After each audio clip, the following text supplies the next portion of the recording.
She walked into the confessional not to be forgiven, but to start a fire. What begins as a seductive game between a grieving woman and a guilt-ridden priest spirals into a war against the church that buried her mother's pain. Secrets unravel, vows are shattered, and every whispered confession becomes a weapon. In a world where sin hides behind stained glass and silence, one woman will use desire, manipulation, and truth to burn it all down. This isn't about redemption. This is the confession booth. Welcome to the Skillful Art of Manipulation podcast. If you haven't already, please consider following us on your favorite podcast platform. Today we present to you the confession booth. Let's dive into this thrilling narrative together. Chapter 1. Bless me, Father. They say confession is sacred, a private ritual between sinner and Savior, where guilt is spilled like wine and forgiveness comes wrapped in silence. But I never stepped into that booth for salvation. I stepped in to set a fire. You see, I wasn't born wicked. I was made this way, crafted, carved, and burned into shape by years of pretending to be the good girl, the one who kneeled the right way, who wore skirts past her knees, who spoke softly and swallowed every insult wrapped in scripture. I used to believe that God was watching, that he saw everything. But now, I believe something different. God doesn't watch. He lets things happen, and I don't trust anyone who just watches. That Sunday morning, I woke up early, way before the sun painted the walls with gold. I lit a single candle in the kitchen and sat there in my underwear, the cold tile under my feet grounding me in the present. My apartment was still. Too still. It always was.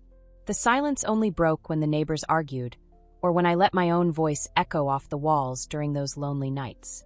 I sipped my coffee slowly, no cream, no sugar. Bitter, like the truth I was about to unleash. I chose my outfit carefully. Modest but fitted. A black pencil skirt that hugged my hips, a white blouse buttoned up to the third notch. Just enough to hint without screaming.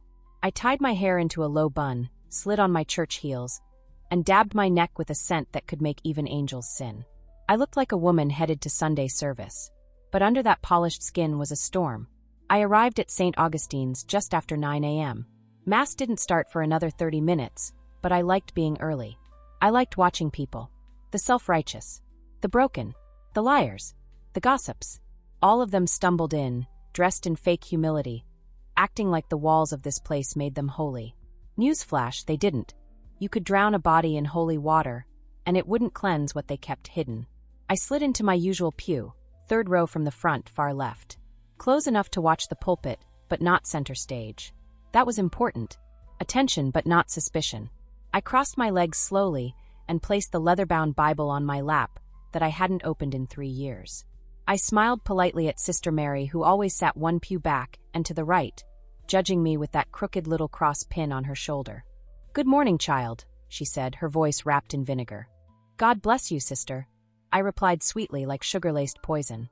And then he appeared. Father Nathan. Every woman in that church thought about him. Even if they didn't admit it, not even to themselves. He was too young, too handsome, too untouched. Mid-30s tall, with broad shoulders that tested the limits of his cassock. His jaw was sharp, clean-shaven every time, and his eyes, green and glassy, held a sadness that made women want to heal him. He walked with quiet confidence, like someone who had seen real pain and survived it. I wondered more than once if his soul was as disciplined as his body. But me? I didn't want to heal him. I wanted to ruin him. Mass passed like background noise. I didn't hear the sermon. I watched his lips move, imagined them against my collarbone. I studied the way his hands gripped the Bible, firm, reverent. I wondered what those hands would do if he ever let go of God for just 1 second. Just one. When the final hymn ended and the people scattered like frightened birds, I stayed seated. I waited. Patience was my virtue now. Eventually, the line for confession formed. They took their turns like they always did. Old Mr. Lenton first, then the mother of 4 who always cried about cheating on her diet, followed by a teenager who probably confessed to touching herself in the dark. It was a parade of shame, wrapped in rehearsed guilt. None of them were interesting. None of them were dangerous. But I was. When the last penitent walked away, I stood. My heels clicked against the marble floor, echoing through the empty sanctuary. That sound, it was power. I wanted him to hear it. I wanted him to feel it in his spine. The confessional booth was tucked in the back corner of the church, behind the tall candles and the statue of Mary. I slipped inside, closed the door behind me, and knelt on the cushion that smelled faintly of dust and incense. He was already on the other side. I could hear the slow, steady rhythm of his breath through the wooden divider. He didn't speak at first. So I did. "Bless me, Father, for I have sinned," I whispered, letting the words drip from my tongue like molasses. "Smooth. Slow. Sinful. How long has it been since your last confession, my child?" he asked. His voice was deeper than I remembered. Tired. Weathered. It made my stomach twist. I leaned forward, close enough to see the outline of his shadow behind the screen. 3 days. He hesitated. That wasn't normal. But I wasn't a normal parishioner. I never had been. "I've had thoughts," I continued. "Wicked ones. About a man I see every week. A man who wears black. A man who pretends he doesn't notice when women stare." His silence was loud. "I dream about him, Father. Not sweet, innocent dreams. No. These are dreams soaked in sweat and gasping breath. In my dreams, he's not so holy. These are impure thoughts," he said quickly. "Too quickly. You must ask God for strength to overcome temptation." "Maybe I don't want to overcome it," I said softly. "Maybe I want to taste it. Feel it. Maybe I want to know what it's like to be the reason someone breaks." He cleared his throat. "You should pray for your soul." "I don't want to pray, Father," I said, unbuttoning the top of my blouse, knowing he couldn't see me, but feeling the thrill anyway. "I want to confess. I want to be honest about what I feel. I want to drag it into the light and let it burn." "Stop," he said, but his voice betrayed him. It cracked. It shook. "I see the way you look at me when you think I'm not watching," I whispered. "Do you pray harder after I leave? Do you get on your knees and beg God to kill the thoughts I leave behind?" "No more. This is not appropriate," he said, nearly choking on the words. But he didn't leave. He stayed. I smiled. My lips brushed against the wood of the screen. "I'm not here for forgiveness, Father. I don't want your mercy. I want your weakness." I stood up slowly, deliberately. My knees cracked softly from kneeling too long. I didn't rush. I let every second linger. When I stepped out of the booth, I didn't look back. I didn't need to. He would sit there long after I left, surrounded by shadows and sin. And later, when he thought he was alone, when he locked the booth and prayed for strength, he'd never know I had wired the confessional 2 weeks ago. Tiny Mike hidden in the seams of the wood, capturing every breath, every hesitation, every confession. I opened my laptop the moment I got home, poured myself a glass of red wine, kicked off my shoes and hit play. There it was. My voice seductive and soft. His trembling, full of denial, full of need, crystal clear. Perfect. This wasn't just a game. This was a war. And I had just fired the first shot. Chapter 2, his voice in the dark. There's something addictive about control. Not the fake kind, the one they teach women to crave through submission and silence. I'm talking about the real thing. The kind that seeps into your bones and coils around your spine. The kind that makes men forget who they are, what they stand for, who they answer to. After I played the recording that night, I didn't sleep. I lay in bed in nothing but my lace panties, the laptop still glowing on the nightstand, his trembling voice echoing softly through the speakers like a lullaby twisted in sin. "Stop. This is not appropriate." But he didn't stop, did he? He didn't hang up his collar and walk out. He sat there, stunned, soaking in my confession like a man dying of thirst at the edge of a poisoned river. And I could hear it, behind every word, every breath, his restraint unraveling. I ran my fingers along my collarbone, letting them drift lower as I replayed his voice again. My body trembled, not with lust, not exactly. This was something deeper, something darker. I wasn't just seducing him. I was turning God's house into my stage. And I was just getting started. By Monday morning, the Catholic rumor mill was already spinning. I passed Sister Mary outside the parish office, and she clutched her handbag like I was the whore of Babylon come to life. Maybe I was. Her lips tightened, her eyes narrowed, but I gave her my sweetest smile, the kind that made her second-guess every awful thing she wanted to say out loud. "Blessed morning, sister," I chirped, letting my blouse flutter just enough in the breeze to tease. She said nothing, just watched me like she knew something wasn't right. She was right, of course. Nothing was right. Not anymore. I walked straight past her and into the church. No appointment. No warning. Just bold footsteps echoing across polished marble as if I owned the place. And in a way, I did. He was in his office, small, dimly lit, walls lined with books on theology, worn prayer candles, and a crucifix hanging crooked over his desk. I knocked twice. Firm but polite. A sinner's knock wrapped in good girl manners. "Come in," he called. When he looked up and saw me, his jaw locked. His eyes flickered like he'd just remembered a nightmare and wasn't sure if he was still asleep. "Miss Langley," he said, standing too quickly. His tone was professional, neutral, but his fingers twitched where they gripped the edge of his desk. "Amelia," I corrected gently, closing the door behind me. "I wasn't expecting." "I know," I said, walking toward him slowly. "But after our moment on Sunday, I thought it would be best if we cleared the air." He swallowed, loud enough for me to hear. "There was nothing to clear. You crossed a line. That's all." I sat down without asking, crossed my legs slowly, let my skirt rise just enough to make his eyes dart down before he forced them back up. "You seemed affected," I said softly, my voice low and intimate. "You paused. You shook. You told me to stop, but you didn't leave. You stayed."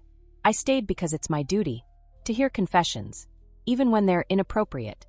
"Inappropriate," I repeated, tasting the word like wine on my tongue. "Interesting choice." He sat down, clearly uncomfortable, his hands clenched together as if in prayer. But his gaze betrayed him.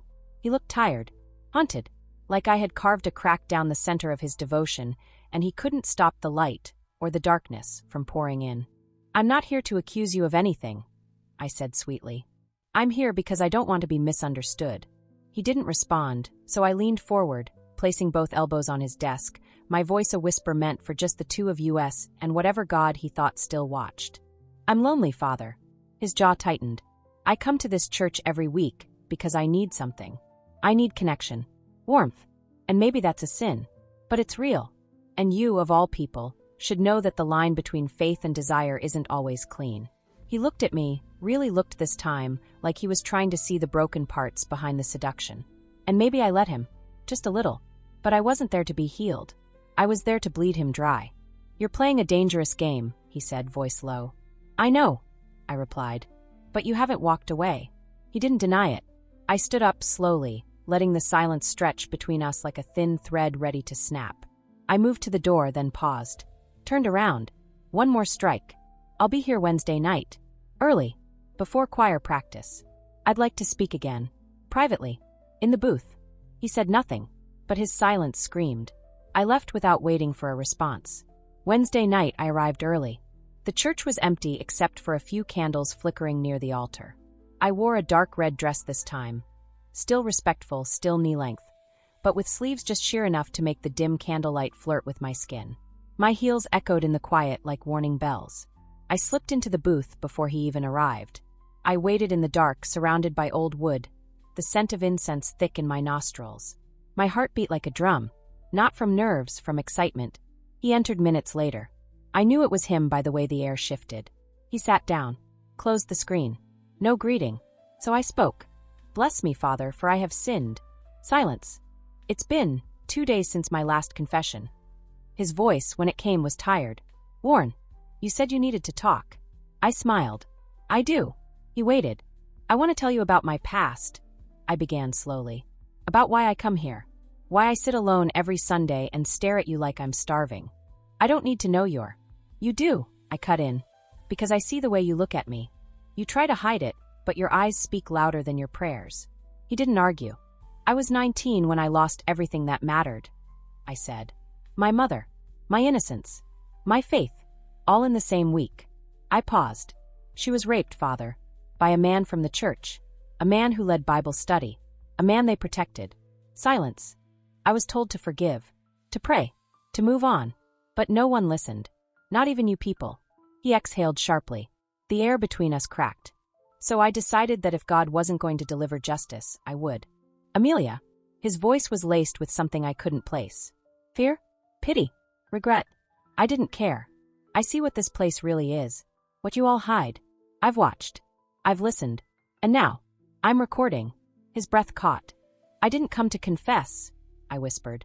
"I came to destroy the system that let men like that thrive." He moved like he was about to leave. "But you, Father? You're just the first nail." Then I stood, and left him in the dark. And just like that, St. Augustine's had its first taste of judgment. Not from God. From me. Chapter 3. His hands were shaking. It started with the hands. I noticed it first the following Sunday, when he stood at the pulpit delivering a sermon about spiritual warfare. About resisting temptation and guarding one's soul against the whispers of the flesh. His words tried to reach the heavens, but his hands betrayed him. They trembled. It wasn't from age. No, it was because of me. Because I had crawled inside him, sunk into his thoughts like a virus of seduction and defiance, and now he couldn't exorcise me. He tried to look past me, avoid eye contact, pretend I wasn't sitting in the third pew in that black dress with the slit up the side, the one I'd never dare wear to church before. But he felt me. I made sure of it. I didn't cross my legs. I let them stay parted just enough. My posture was regal, unbothered, controlled. I was the lioness, and the priest was the lamb who refused to run. Let them all look. Let the whole damn congregation think I was shameless. Because I was. Shame was for the weak, the hypocrites, the ones who swallowed their truth to keep their seats at God's table. I was past that. And so was he, even if he couldn't admit it yet. When the sermon ended, I didn't rush out. I stayed seated, letting the pews empty around me, letting their judgment soak into my skin like cheap perfume. Sister Mary whispered something sharp behind me, probably a prayer or a curse. I didn't care. Let her pray. Let them all pray. Because prayers don't stop storms. They just give people something to whisper when the lightning starts to burn. Eventually, the church emptied. The choir girls packed up their hymnals. The organist coughed twice, dragging his old bones toward the back door. But I waited, and just like I knew he would, Nathan came to me. "Amelia," he said, voice low, uncertain. "Can we talk?" I tilted my head and stood slowly. "Of course, Father." We didn't speak as we walked. Not until we reached his office again. Our little sanctuary of secrets and unraveling faith. The door clicked shut behind us, and that sound, it was the beginning of something irreversible. He sat behind his desk, and I stood across from him, arms crossed gently under my chest, heart steady, breathing soft. "I need you to stop," he said finally. "This can't continue." "What exactly are you asking me to stop?" I asked, tilting my head. "This game, these conversations, they're inappropriate. I've only been honest with you, Father," I said, stepping forward slowly. "Isn't that what confession is for? To speak our truth?" He looked at me like I was speaking another language. One he wanted to understand, but couldn't afford to. "I've taken vows," he said, "and I intend to keep them." "Of course," I whispered, taking another step. "But that doesn't mean you haven't already started breaking them." He swallowed hard.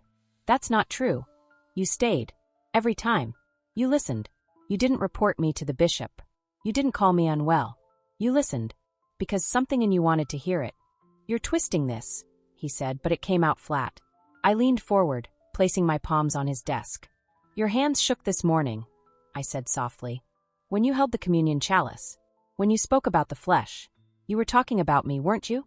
"No," he said. I smiled. "Lying doesn't suit you, Father." He stood abruptly, pushing his chair back, turning toward the window like the stained glass might save him from himself. I walked up behind him, close enough to breathe the same air, close enough to smell the conflict dripping off his skin like holy sweat. "I'm not trying to ruin you," I whispered, lying through my teeth. "I just want you to be real. Just once. Drop the robe. Drop the mask. Be a man." He turned suddenly, too quickly, and for a second we were face to face. I could feel it. The edge. The moment. He was unraveling, and I was pulling every thread. "I've seen men like you fall," I said, quieter now, no longer teasing. "Good men. Strong men. Men who thought they could outpray their desire." He didn't blink. "And what happens to them?" he asked. "They become something else," I said. "Something honest. Something dangerous. Something free. Silence. God, I lived for the silence between our breaths." He backed away finally. Sat down again. Rubbed his temples with his fingers. "I can't do this," he said. "But you already are," I replied. He stared at me for a long time. And then he asked the question I had been waiting for. "Why me?" I sat across from him, finally. Leaned back. Crossed my legs. "Because you're not like the others," I said, tone softer now. "You weren't the one who hurt my mother. You weren't the one who covered it up. You weren't even here then. But you wear the same cloth. You represent the same altar. And I needed someone who was human enough to be reached." He shook his head slowly, but his eyes didn't leave mine. "I don't want to be part of your revenge," he whispered. "You already are." That hit him. Hard. I recorded our last confession. I said, no longer hiding. Every word. It's stored on a cloud server. Safe. Hidden. Insurance. His body froze. "If you try to ban me from this church, it'll leak. If you try to report me, it'll leak. If you lie to me, it'll leak." You're blackmailing a priest. I'm blackmailing a man, I corrected. The collar doesn't make you immune. He looked down at his hands. And there it was again. The shaking. So small. So faint. But I saw it. You won't win, he muttered. I already have, I said, standing. Then I leaned over, my lips close to his ear. But I'm not done yet. I walked out of the room and down the hall, my heels tapping like war drums in the quiet corridor. And behind me, I left a man shattered by a truth he couldn't pray away. Chapter 4. The flesh is weak. I've always believed that desire is stronger than faith. Faith is abstract. It's an idea, a belief in something you can't see, touch, or hold when the nights are long and the silence is suffocating. But desire? Desire is real. Tangible. It crawls under your skin, settles between your legs, coils in your gut, and whispers the things your God says you shouldn't want. It doesn't wait for a Sunday sermon. It doesn't kneel. It doesn't beg. And Father Nathan, he was drowning in it. That Wednesday night marked the shift. The unraveling. The moment he stopped being just another priest in a robe and started becoming a man. A weak, lonely, guilty man. A man spiraling toward a truth that terrified him. I didn't go back to church that weekend. I didn't call. Didn't text. Didn't hover outside the parish office pretending to be lost in prayer. I vanished. And I did it deliberately. Because nothing gnaws at a man's soul like absence. Letting him feel the silence. Letting it grow teeth and bite at the corners of his resolve.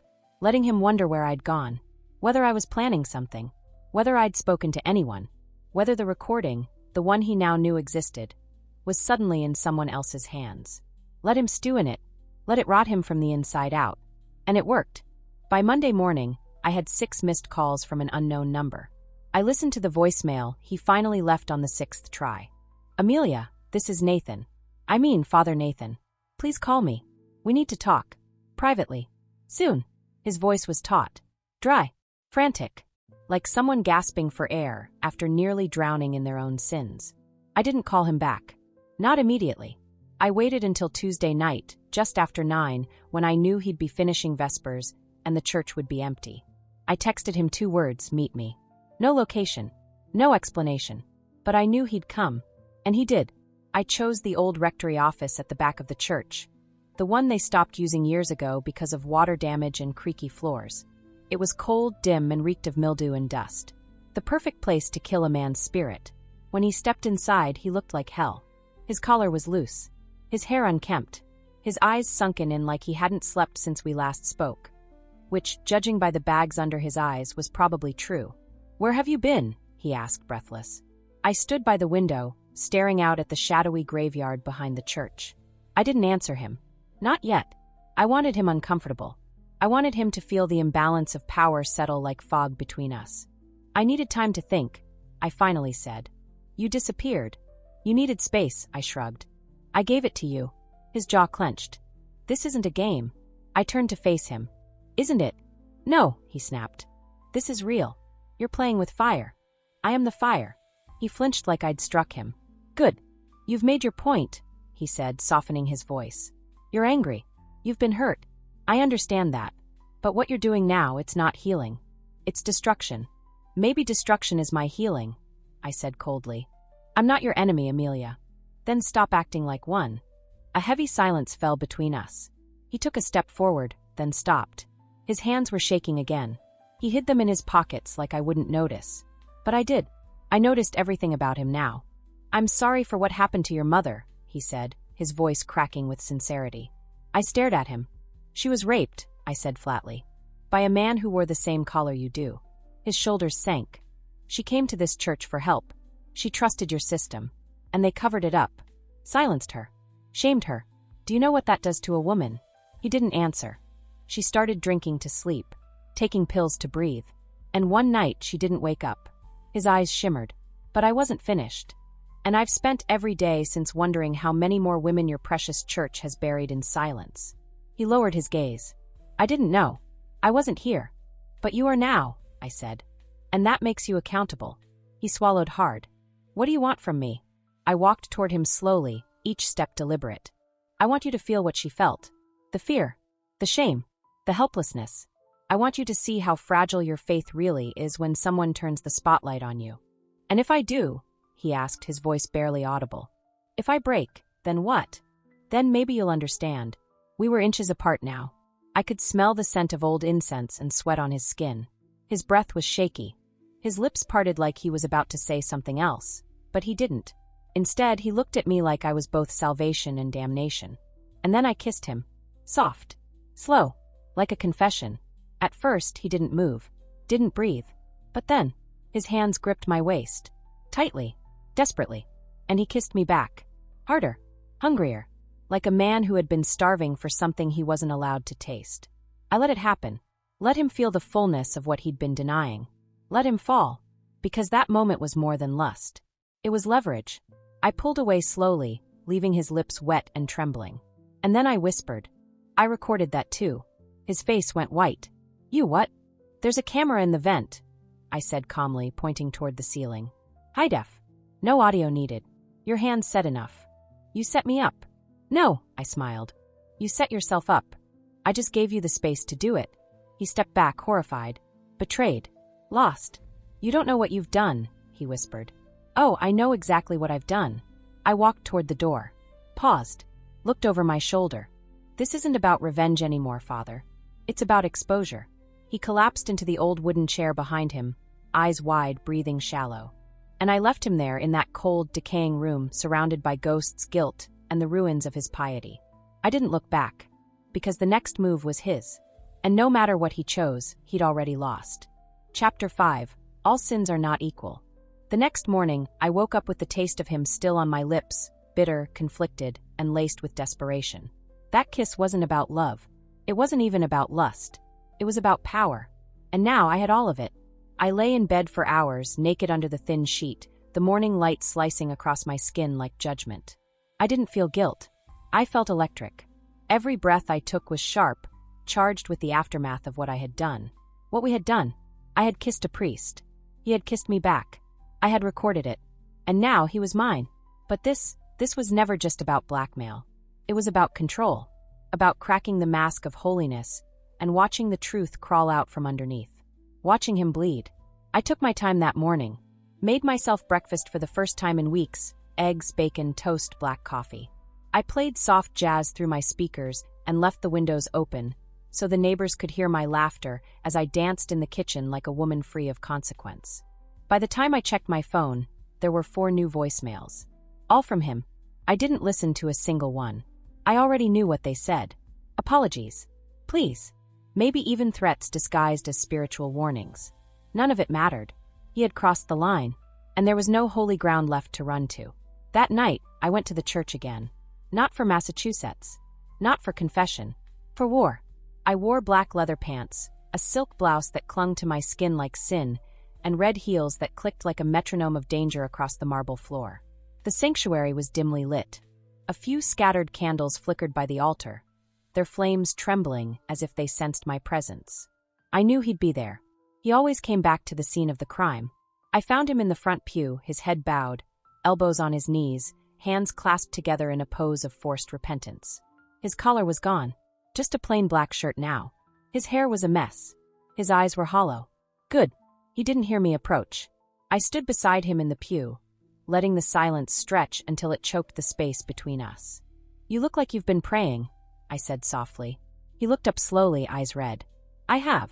Did he answer this time? He didn't reply. Let me guess, I said, sliding into the pew beside him. You asked him for strength, for forgiveness, maybe even for a sign. His silence said everything. And then you remembered my mouth on yours. My body pressed against you. My breath in your ear. Stop, he said sharply. But his voice lacked weight. Why? I leaned closer. Because it's still there. Still burning in your memory like incense on skin.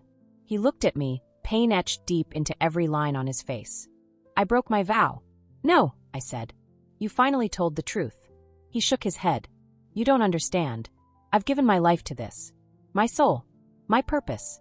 And what has it given you back? I snapped. Loneliness? Silence? Nightmares dressed in white robes and crucifixes. He closed his eyes like my words hurt more than the silence ever did. I was called to this. No, Nathan. You were told you were called to this. Probably when you were 15 and confused and desperate to matter. You think God picked you? Or did some broken man in robes tell you that you'd only be worth something if you sacrificed yourself for a lie? He stood abruptly, his hands trembling. "You don't get to mock my faith."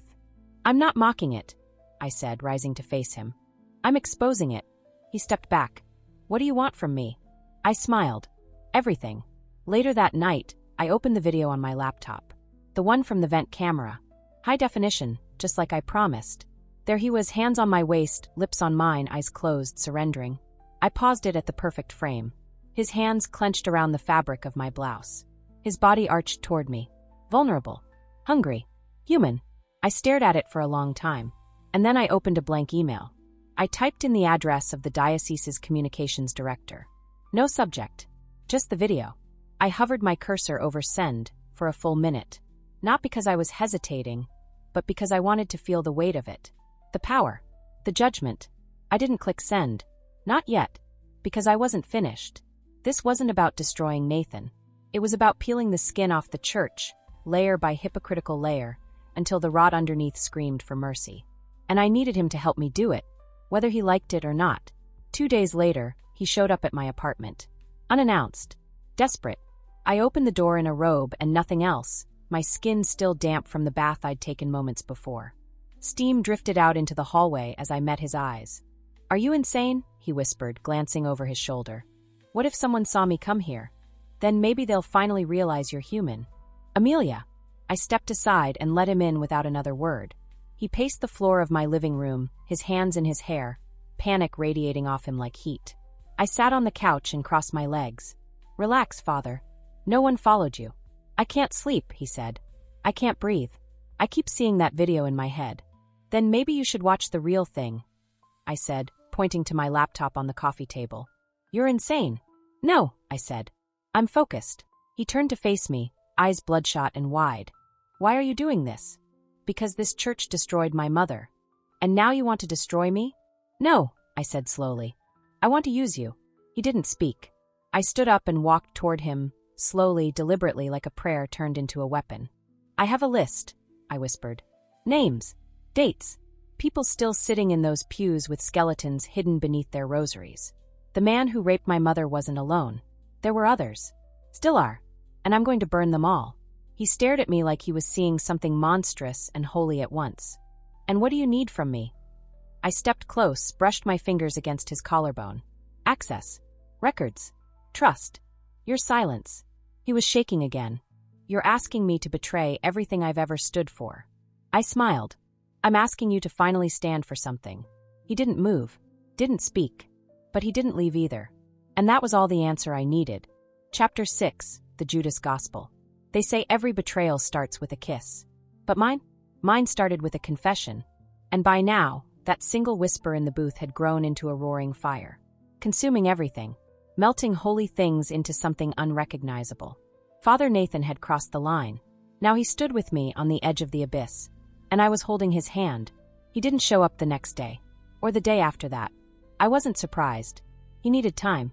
Time to grieve the man he once thought he was. Time to drown in shame and guilt and self-hatred. Time to beg a silent God for forgiveness he'd never give. But I knew he'd return, because I'd made him taste truth. And once you taste it, the lie never goes down easy again. On the third night, I found him sitting outside my apartment. Hoodie on. Hood up. Head down. He looked like a junkie trying to outrun his demons. And in a way, he was. Only his drug had been God, and I'd made him overdose on reality. I opened the door and stood over him. "You hungry?" He looked up at me. Hollow. Broken. But alive in a way he'd never been before. I didn't wait for an answer. I walked back inside. He followed. I fed him pasta and red wine and sat across the table as he devoured it like he hadn't eaten in days. He probably hadn't. I watched the way his fingers trembled around the fork. The way his eyes darted to mine, then away. Like a man still afraid of wanting what he already had. When he finished, I poured another glass and pushed it across the table. He took it without a word. "I've made peace with hell," I said softly. "Have you?" He stared into the wine like it might hold a different answer than the one swimming in his gut. "I'm not sure I believe in hell anymore," he muttered. "Good," I smiled. "That makes this easier." He looked up slowly. I went into the archives. My heart fluttered, just once, like the soft click of a trigger. I found some of the names you mentioned. Priests transferred after scandals. Pages redacted. Reports buried. "It's worse than I thought." "It always is," I said. There are dozens of files, he said. Maybe hundreds. Covered up. Locked away. There's a coded index system. I had to find the back door. And now you're in? He nodded. I stood slowly, crossed the room, and sat beside him. Our knees touched. Our shoulders brushed. He didn't flinch this time. You ready to do something real with that access? He turned to me, breathing heavy. I don't know what I'm doing anymore. You're telling the truth, I said. For the first time in your entire goddamn life. I thought I was saving souls. No. You were silencing screams. He winced. I didn't know. But now you do. Silence fell between us. Not cold, not hostile, just heavy. Truth always weighed more than lies. He finally looked me in the eye. What do you want to do? I want to leak it, I said. Slowly. One file at a time. An anonymous blog. A press leak. A storm. He swallowed. And me. You're my Judas, I said. Only this time, Judas isn't betraying Christ. He's betraying the machine that sold his name like a brand. We got to work that night. In the quiet of my apartment, with the curtains drawn and the lights dimmed, we pored over files like war generals plotting a siege. Names. Transfer records. Victim statements hidden under redacted black lines. One priest had 27 allegations. Moved 6 times. Died with a stained glass window in his honor. Another had written a letter confessing everything, then mysteriously vanished. Nathan read the documents like they were scripture. Only this time he didn't look for hope. He looked for patterns. Evidence. Weak points in the church's carefully constructed facade. I baptized children with these hands, he said once, looking down at his trembling fingers. I stood in front of grieving families and told them God had a plan. I reached over and grabbed his wrist. You didn't hurt them, but you can avenge them. He nodded, a slow, haunted nod. The kind that belongs to men who know they're too deep to crawl back out. We launched the blog within 3 days. Simple name, The Judas Gospel. First post? The man who raped my mother. We used the redacted file, matched with his known assignments, and connected him to multiple allegations spanning 15 years. We included quotes from survivor interviews, a photo of his church's stained glass tribute, and a timeline of silent transfers. We didn't name Nathan. Not yet. We let the story simmer. By the 3rd post, it was trending anonymously on Catholic message boards. Journalists started sniffing around. The diocese released a vague statement about unverified leaks and cyber defamation. But we weren't guessing. We had proof. Inside access. Their own words. And Nathan?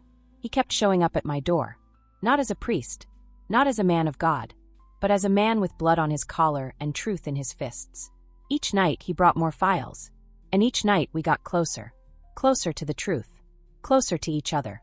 We didn't fuck. Not yet. But we were circling it. Breathing it. Every time our fingers brushed over a document. Every time we stared too long. Every time silence lingered in the room and neither of us broke it. We were building something bigger than lust. Something more dangerous. And deep down I knew. He was falling in love with me. But love wasn't part of the plan. Love complicated everything. Love made monsters hesitate. On the 7th day of our mission, I caught him staring at me while I slept. I didn't say anything at first. Just let him look. Let him ache. When I opened my eyes, he flinched, embarrassed. I shouldn't be here, he whispered. But you are. I keep waiting for this to feel wrong. I reached up, touched his face. And it doesn't. That night we kissed again. Softer this time. Slower. Less like a power grab, more like a prayer. But prayers don't save people like us. They just make the fall hurt worse. He laid beside me on top of the covers, fully clothed, hands stiff at his sides like he was afraid to move. I watched him until sleep took him. Listened to his breath slow. Watched the lines of tension disappear from his face. And I wondered, would he still follow me when I burned the whole fucking church to the ground? Because that's where this was headed. And I wasn't turning back. Not even if love tried to pull me. Not even if he begged. Because vengeance wasn't just a plan anymore. It was a purpose. And I wasn't just a woman with a story. I was the reckoning. Chapter 7. Let the whole damn church burn. I always knew it would end like this. Not with forgiveness. Not with peace. But with a final confession. Louder, bloodier, and more honest than anything ever whispered through that wooden screen. The truth isn't soft. It's not wrapped in warm light or sung by a choir of innocent voices. Truth is a fucking fire. And tonight I lit the match. The blog had exploded.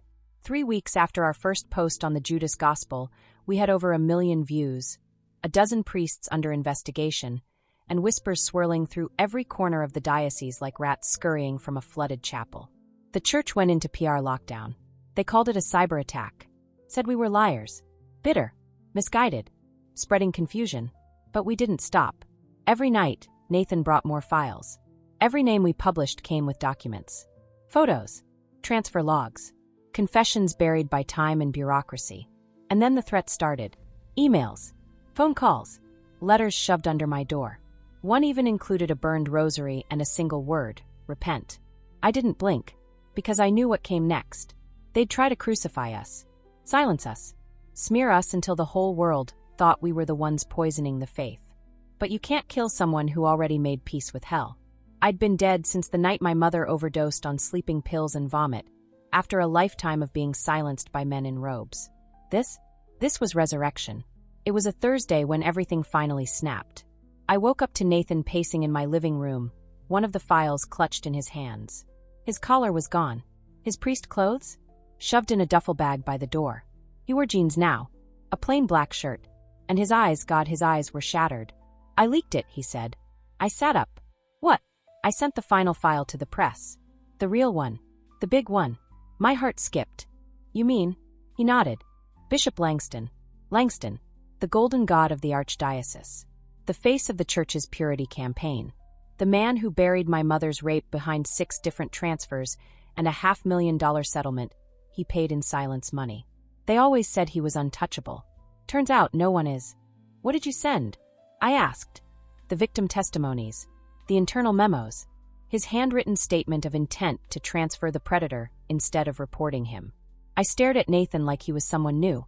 Do you realize what you've just done? Yes. He dropped the file on the floor like it weighed more than his soul. They'll come for us now. Let them. We didn't speak for a long time. Just stood there in the quiet, breathing each other in. And then, he kissed me. Not like the last 2 times. Not like shame. Not like temptation. This time it was a goodbye. By Saturday, the church was on fire, figuratively. 2 major networks ran the Langston story. The bishop issued a statement that sounded like a half-choked plea for mercy wrapped in denial. Protesters gathered outside the cathedral. Survivors began flooding message boards with their own stories. #The Judas Gospel was trending. Nathan stayed with me. We didn't talk much. We didn't touch. We just existed in the same space, 2 ghosts who knew what we'd done and who we'd become. But peace isn't permanent, especially not for people like us. The knock came at midnight. I opened the door and found 2 men in suits standing in the hall. Church security, not cops. They didn't flash badges. They didn't need to. You need to come with us, one of them said. I glanced back at Nathan. He was already standing. We're not going anywhere without a warrant. The other one smiled. This isn't legal business. This is spiritual. I laughed. Oh, fuck off. That's when they stepped inside. And that's when Nathan did something I'll never forget. He stepped between me and them. Touch her, he said, and I'll bury your whole goddamn institution with the rest of those files. They stopped, paused, then left. Not a word, because they knew we weren't bluffing. We had the receipts. The next morning, Nathan was gone. No note, no call, just gone. I waited 3 days. Checked the hospital, checked the jail, checked the morgue. Nothing. Then the email came. Anonymous sender. No subject. 1 line of text. Forgive me. Attached was a video. Nathan, standing in a confessional booth. Eyes red. Face pale. I loved her, he said. And I failed her. He looked straight into the camera. I became part of the problem. I lied. I sinned. And I let an innocent woman carry the weight of justice on her own. I was a coward. A pause. And then, I know this won't fix anything, but I'm ready to be judged. The screen went black. Under it, a scanned copy of his full confession, naming every priest he ever protected, every sin he ever covered, every rule he ever broke. And at the bottom, his resignation. Signed, dated, sent to every major news outlet in the country. He gave me what I needed. He lit the final flame. The fallout was biblical. 10 priests removed from duty. 3 bishops under investigation. Langston stepped down. The Vatican issued a statement of deep regret, which in church terms is the equivalent of a shrug. And Nathan? He disappeared, vanished into some spiritual witness protection program. Rumors said he was spotted in Mexico, or Montana, or some monastery in the Alps. I never saw him again. But every time I see a collar now, every time I walk past a church and hear the hymns spilling out the stained glass, I think of him, of what we did, of what we lost. And I remember, not all saints wear halos. Some wear scars. Some carry shame like scripture. Some trade salvation for vengeance. And some of us, we walk away from the fire we started, never looking back, because we already confessed, and let the whole damn church burn. The end.